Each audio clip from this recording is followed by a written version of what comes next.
What's up, everyone? Welcome back to another episode of Kevin Prolix TV. And boy, do I got one for you.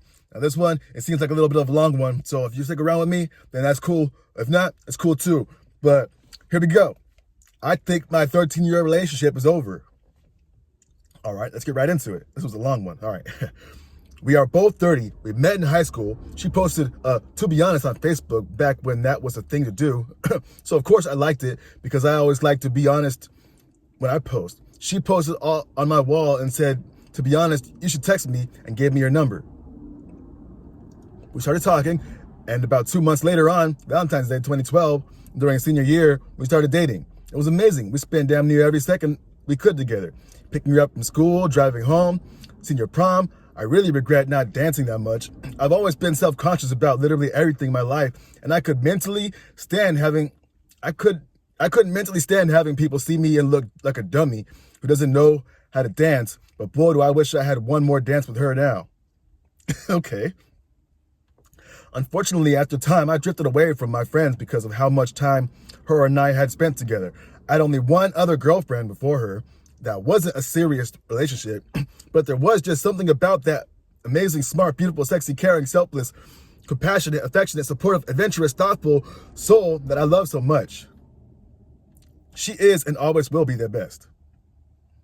We went on to the same college for a year together, and that was awesome. Our first taste of living on our own, and we spent even more time together. I feel like it's amazing. Just smoking weed all the time and hanging out, just being goofy with each other. It was my favorite. We moved in together when we were 21, and our dog I bought her for her 19th birthday. We were living the life. It was amazing. Lazy days were the best. Just her, our dog, and I just laying around, cuddling all day, watching movies or TV. Just holding her all day was the best. We went to do many hockey games and basketball games or two. Going out to eat, out to drinks, smoking weed together, laughing, smiling, holding each other, driving around. We spent just about all our time together. We were inseparable. My favorite memory came a little bit later after we had moved in together. I'm talking like a few weeks. It had just gotten a new car about a month prior, and we went to a friend's house to watch a playoff hockey game. She was smoking weed and drinking alcohol, and I was just smoking weed and on the way home. She had gotten sick and started to throw up all over my dashboard, and I mean all over it. I put the window down trying to tell her to turn her head, but she just projectile vomited about 3 times straight into the windshield.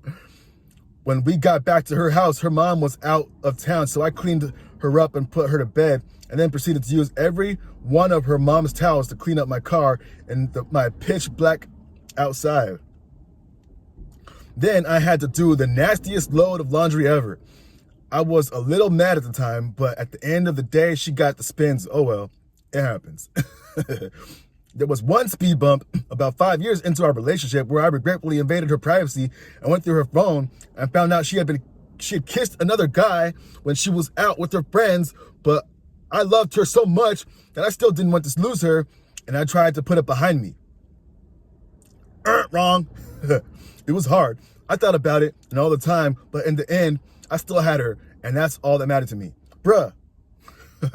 Our first child was born in 2019, and I didn't think our lives could get any better, but boy, was I wrong. That little amazing human lit up our worlds, the love of both of our lives. Then our second child was born in 2021, and things got even better. You sure that's your kid? Our little family was absolutely amazing. Our house was getting a little crowded now, but with COVID in full swing, it was hard to find an affordable house.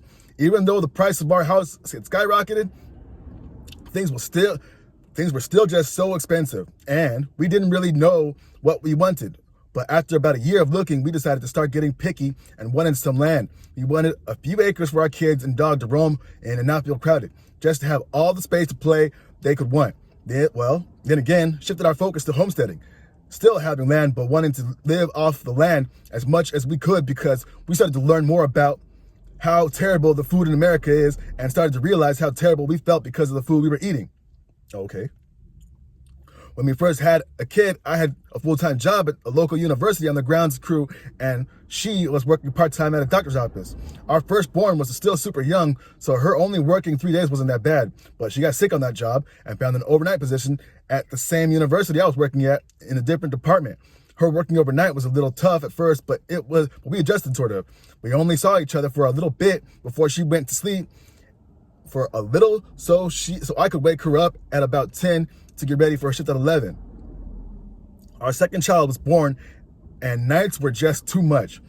So still wanting to try as much time with them as possible, she moved to a 3 to 11 shift. 3 to 11 was the worst. It just didn't work. We never saw each other as I was working during the day. I left the university to go to a small business because I knew the other owner, and we still struck a deal where I could work with him as much as possible, and he needed me. But giving me more time at home because I had a very small business myself, I was trying to grow on the side. Well, things did not go according to our agreement, and she supported me to make the decision to quit that work at home as I was getting it to grow a little bit. Okay. The first few months, I was busy at it, and the holiday rush, and I am always busy at that time. The new year turned to 2024, and I was still keeping busy. Sales online were going up and up, and we thought we would soon have the freedom to move anywhere instead of being stuck with the reasonable drive for her to go to work. So now we are looking at home several hours from our hometown, away from the family and friends. Not that we wanted to be that far from everyone, but there just wasn't the land we wanted by our hometown.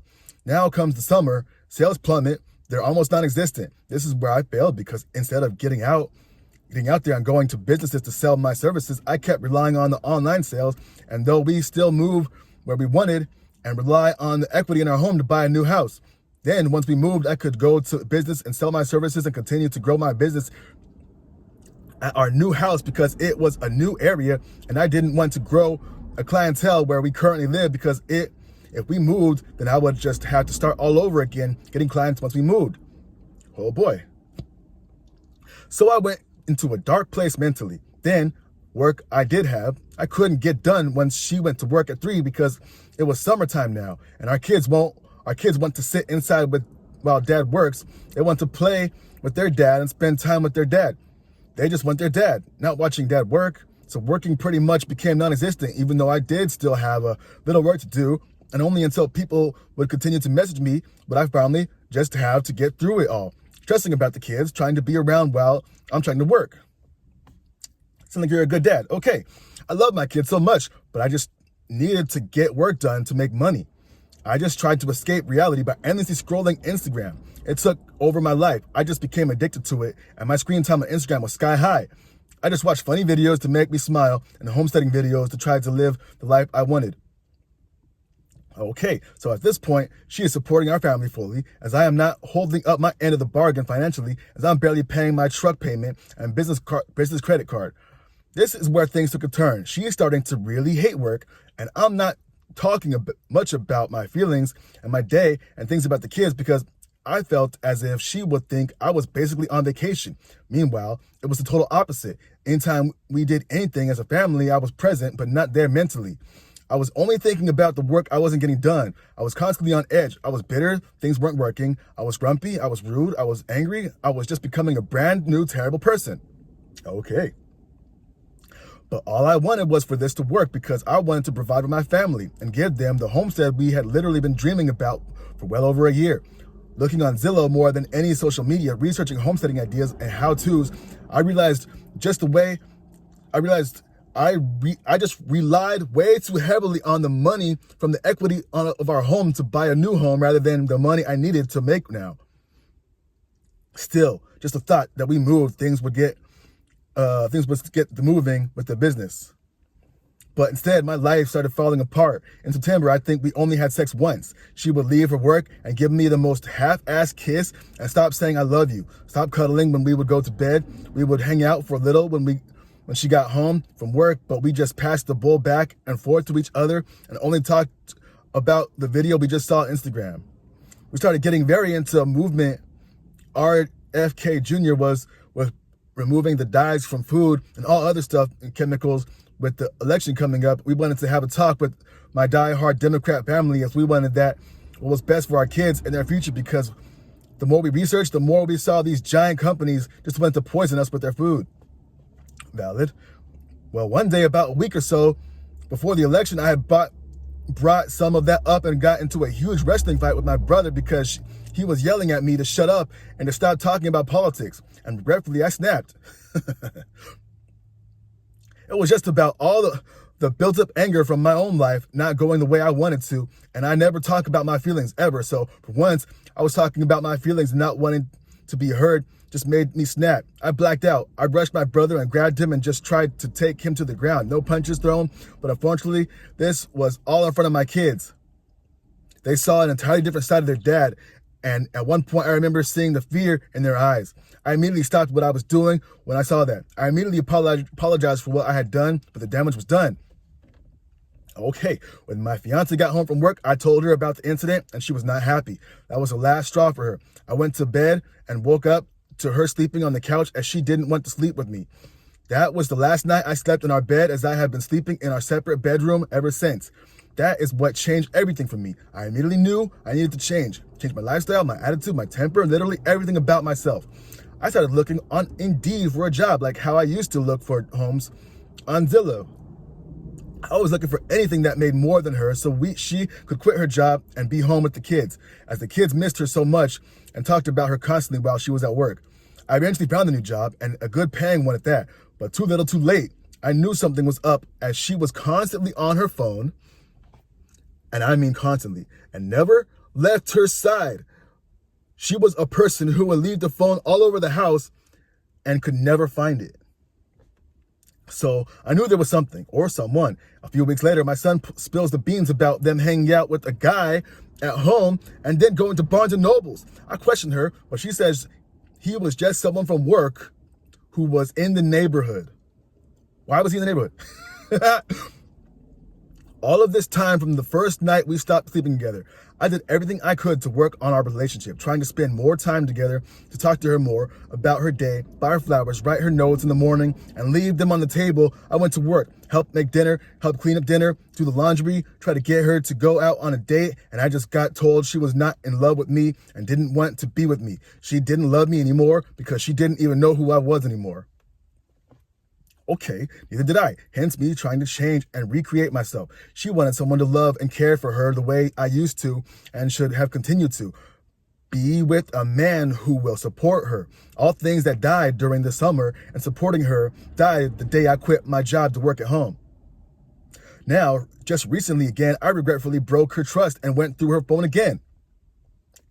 The only 2 times I ever did that just confirmed exactly what I thought had been going on. Only this time, it was way more than the first.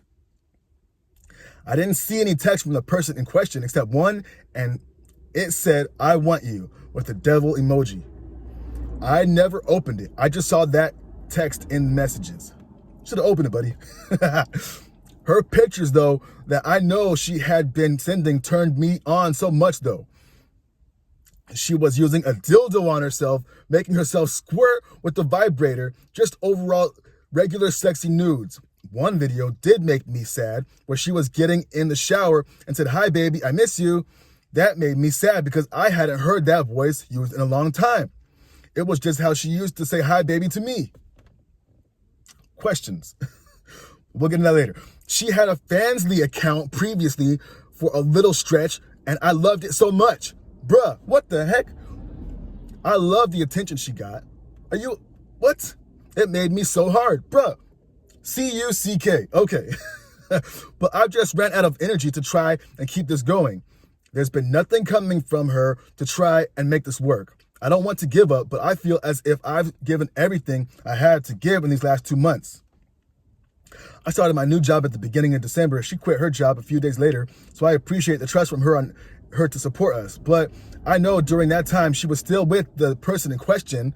I did see on her phone that she blocked his number, so clearly something happened to where he seems like he's out of the picture. But where does that leave me? I'm just a roommate living upstairs, going to work every day now to support our family, but I'm running out of energy to keep this going if there's not going to be anything reciprocated. Oh man, whoa. There has been many good days lately, but bad days just beat me up so bad. There hasn't been enough good days in a row to even seem like all this is worth it anymore. Maybe she's right, and it's time to focus on ourselves, but keep the kids the main reason in our lives. But with her quitting her job, and if I move out, then what happens to my family? I feel like I'm abandoning them because now she'll leave to get a new job, and then what will her schedule be? My parents will always watch our kids, but then once we get to the point where she wanted, which was being with the kids, now we're just going to throw it all away? I've cried about this so much. So many times I've tried to cry myself to sleep. I've been drinking way too much because I got drug tested for weed at work. So now I'm just drinking every night. But now I just feel like I'm out of tears for her. Today I cried because I just thought about my kids growing up in a broken home and not seeing both of their parents every day, only seeing one at each time. But I feel like I put up with all I could bite because not getting any fight back just doesn't give me any motivation to keep fighting for her. I've appreciated you so much, and if you actually read this, the whole thing, I thank you for getting to the bottom of my heart. Bless you and have a great day. Whew. Holy moly. End. Damn, bruh. What the hell? Oh, man. Why are you doing this to yourself? You let her have a fansley? Bruh. Oh, bruh. Huh? Oh, man. There's too much to unpack here. Guess I'm going to do a comment. Brother, let her go. She doesn't want the relationship now. You will extend your turmoil by years if you keep trying with this woman. Walk away from her completely. I know it's hard. Trust me. Do it. Someone says they have kids. But OP says, she's just so perfect and it kills me. I let her down. I just want to prove to her that I am the one. Someone says that. She's cheating on you at least twice throughout the relationship. Once when things weren't apparently in the best place, and those are just the two you know about. What the hell are you talking about perfect? Another person says, yo, he is a C-U-C-K. He has a fetish for it. Reread the post. He was turned on by the pics and videos she sent to other men, and this woman had a fancy account. The male attention she received from it likewise turned her on. This whole post is a humiliation ritual for his fetish. Oh, man. Oh, man. That's what I'm saying. And then there's another comment right here. It says, you let her down by going through her phone and funding her sexting other guys. You dodged a bullet. You should be thanking yourself for that. You have love-colored glasses on right now, and it's borderline impossible for you to think straight. Cut her out of your life for 35 days. No pursuing, no lovey-dovey text or calls. Only absolutely necessary kid-related communication. Nothing more. OP says, it kills me not talking to her, though. Every time my phone buzzes, I reach for it so fast hoping it's her. And it's only her. And it's only her maybe 10% of the time. And everything else is just stupid, pointless push notifications from apps I barely use.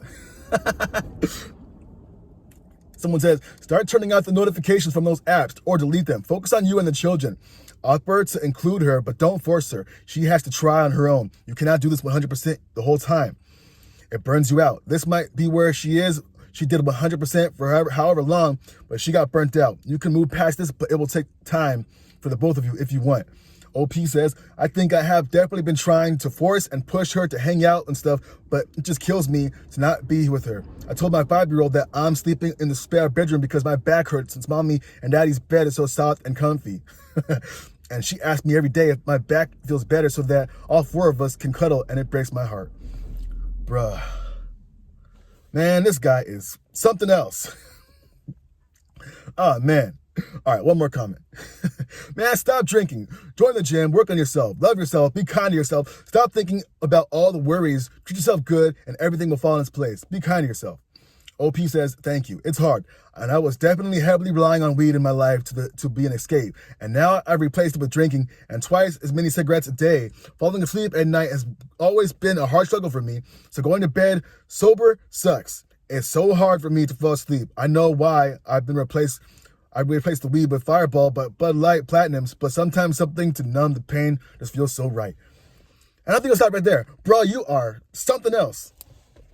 You set the tone of the relationship.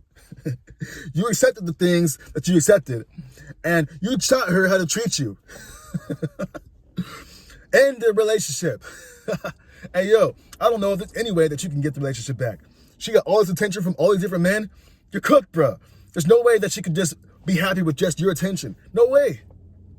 Anyway, y'all think he's cooked or what? I think this relationship is done. It's been long enough, but I hope you like, subscribe, share, and I'll catch you on the next one. Let me know what your thoughts are. Is this guy cooked or what? This has been Kevin Products TV, and I'll catch you on the next one. Peace.